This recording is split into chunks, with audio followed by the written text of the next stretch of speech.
This skull was found buried under Mexico City. A hole was drilled clean through both temples, so a wooden pole could pass through the head and display it in public. It was one of more than 650 skulls found just a few meters behind the Metropolitan Cathedral, buried in the ground that used to be a religious heart of the Aztec Empire. For 500 years, Spanish conquistadors had described a wall of skulls standing in this exact place. Historians spent most of those 500 years arguing the Spanish were exaggerating. Then, Mexican archaeologists started digging, and what they found wasn't something anyone had expected to be down there. To understand why that discovery mattered, you have to go all the way back to 1519. My name's Joe, and this is one Buried Earth video that is well worth your time.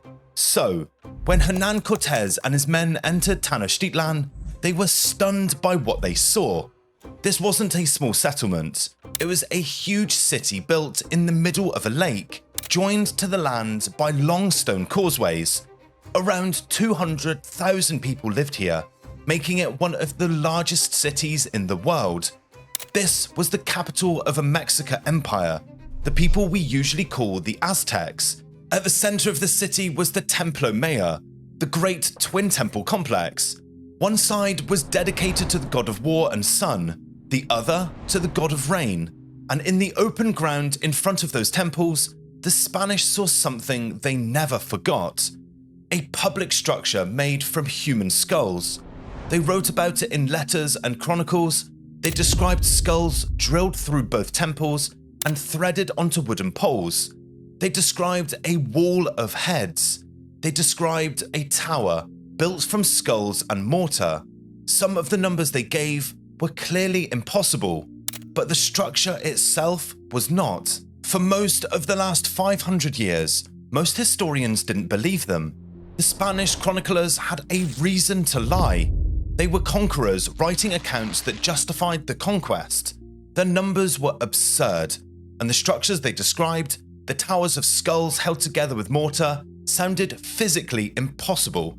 No previous site had ever produced anything close to what they were claiming. The conquistadors had to be exaggerating.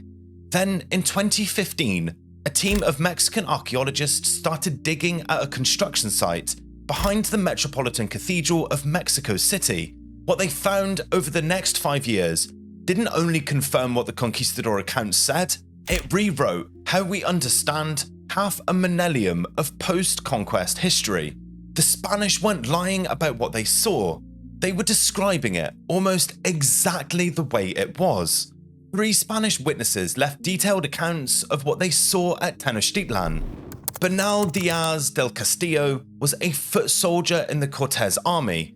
He fought through the conquest, survived, and decades later wrote one of the most important first-person accounts of any historical event. It was his true history of the conquest of New Spain. Diaz had nothing to gain by inventing this. He was an old man trying to set the record straight when he wrote about the skull rack. He described what he saw carefully: the drilled heads, the wooden poles holding them up.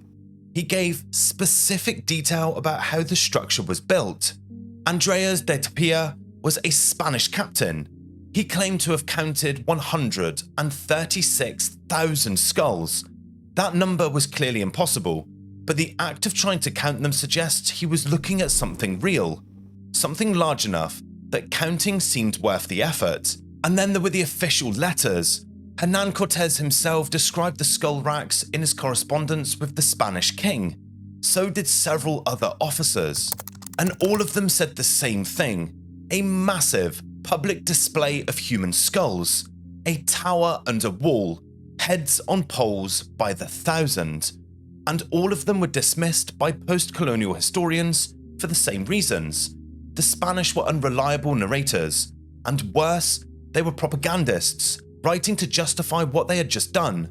The numbers were too high. The descriptions sounded invented. For most of the 20th century, the consensus position was that whatever had stood in front of the Templo Mayor in 1519, it was not what the Spanish said it was. Part of the reason the chronicles were doubted was that there was nothing left to check against them. After the conquest in 1521, the Spanish methodically destroyed the sacred precinct of Tenochtitlan. The temples were pulled down to their foundations, and the Hueyi Tzompantli was dismantled. The skulls that had been on display for decades were buried in the ground or broken up entirely. The Spanish built a colonial city directly on top of the Aztec one.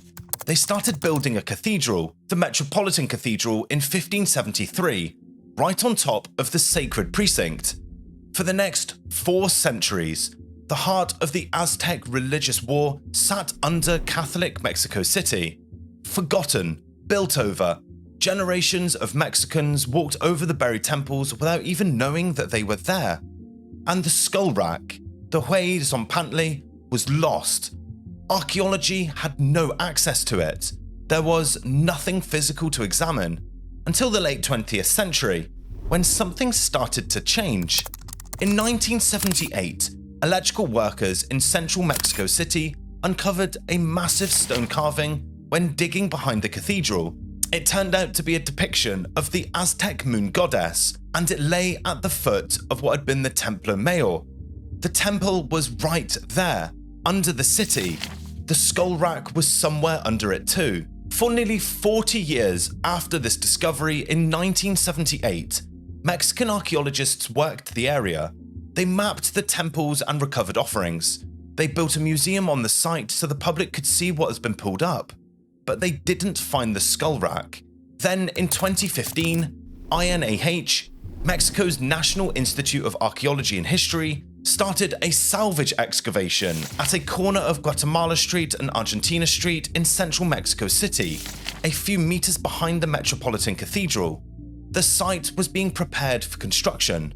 Apologies on these names, guys, but the dig was led by Raul Barrera Rodriguez and archaeologist Lorena Vasquez Valin. Almost 2 meters below the floor of the colonial-era house, they found a skull, then another, and then another. The skulls had holes drilled through both temples, exactly like the Spanish had described. Over the next 5 years, the excavation revealed something nobody had expected to find. At the center of the structure was a cylindrical tower, built from human skulls cemented together with lime mortar. It sat on a semicircular platform with a wall of more skulls running alongside it. Around the whole structure were pieces of skull fragments, more than 11,000 individual bone pieces that had to be cleared from around the rack before researchers could properly access it. The team had now catalogued more than 650 individual skulls from the structure. They have analysed 214 of them in detail. The excavation continues. The Hueyi Tzompantli, the Great Skull Rack, was real, and it had been sitting 5 meters below central Mexico City for nearly 500 years. The structure that emerged from the excavation matches the Spanish accounts almost exactly. The tower is cylindrical, about 6 meters across. It was built in 3 distinct construction phases, all during the reign of the Aztec Empire between 1486 and 1502. The construction technique is the same as the Spanish described. Human skulls embedded into a structure with lime mortar, faces outwards, stacked in courses like bricks. Along the tower, an open platform held the rack proper, the part of the structure where the skulls were displayed on horizontal wooden poles. The skulls themselves carry the construction marks. About 79% of the skulls examined so far have holes drilled through both temples. The holes are clean, made with stone tools. They were drilled into the bone only after the flesh had been removed. These are the holes the Spanish described, the ones that they used to thread the heads onto wooden crossbeams so that the rack could be assembled and disassembled like a piece of furniture.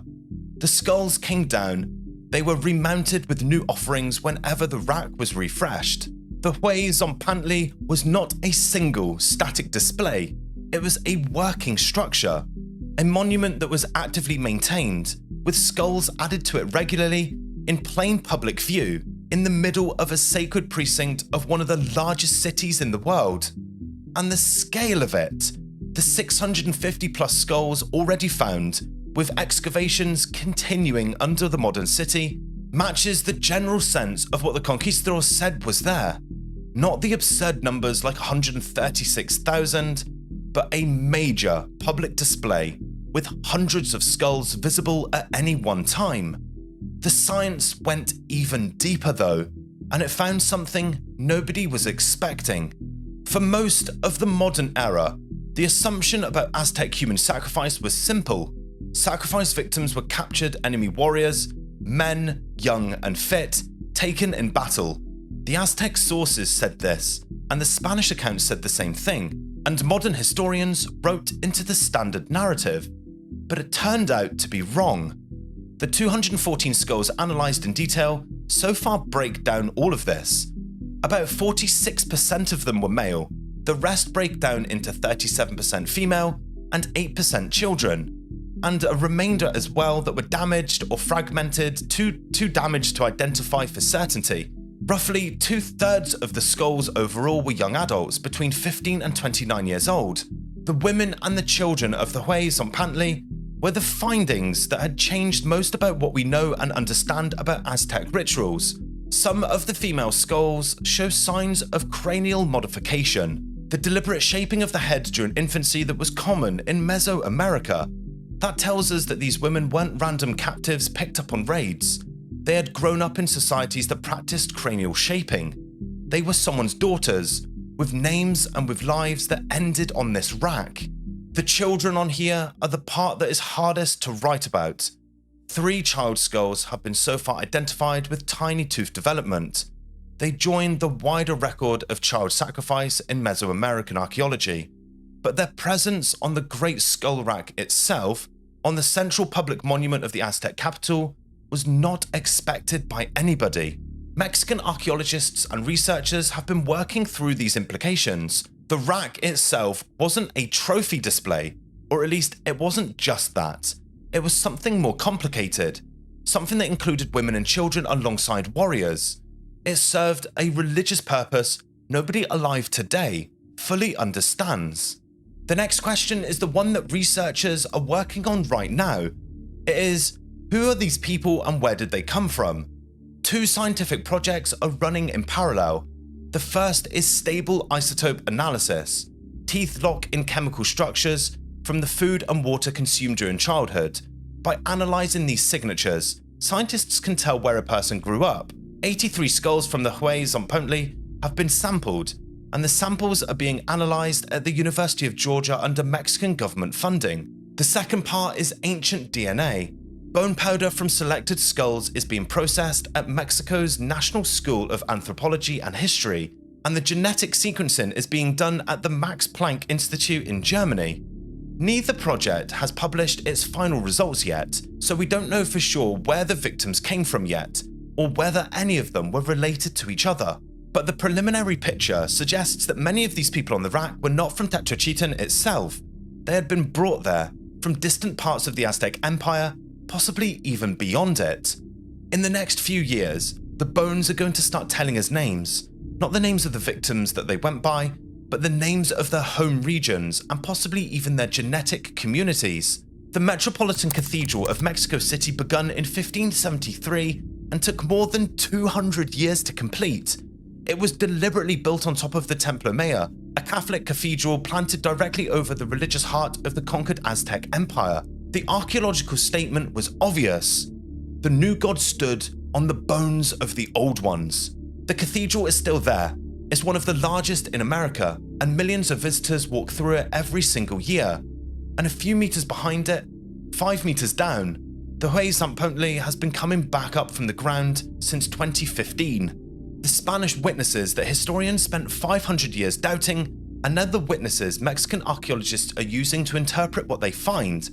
Bernal Diaz del Castillo wasn't lying, and Andreas de Tapia was exaggerating the numbers, but he wasn't lying about the structure.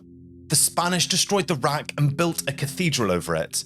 The rack came up out of the ground anyway. The drilled skull at the start of this entire video is one of more than 650 just like it, sitting in a laboratory of Mexico's National Institute of Anthropology and History. The skulls have identification numbers and catalogue references in the project database. Each one has detailed measurements documented. Each one is being studied carefully and patiently by researchers that understand that these were real human beings who lived and died in a city that is now buried underneath the city themselves live in.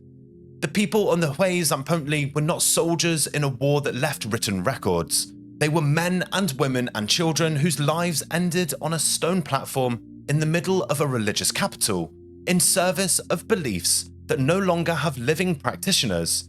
We don't know their names. We probably will never know their names. But we know that they existed, and we know what was done to them.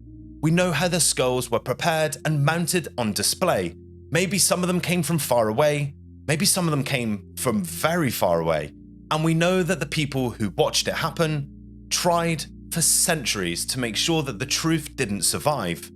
The chroniclers wrote it down anyway, and 500 years later, the bones came up out of the ground to prove that they had been telling the truth the entire time. And that's it from me, guys. Thank you so much for watching this video on Buried Earth. My name's Joe. On screen right now, 2 videos I think you're going to absolutely love. And also, because this whole archaeological project is still running today, it would be so cool in like 2 years' time that we get even more information and we can do a follow-up video on this. Because this is by far one of the most fascinating videos I've ever made on this channel.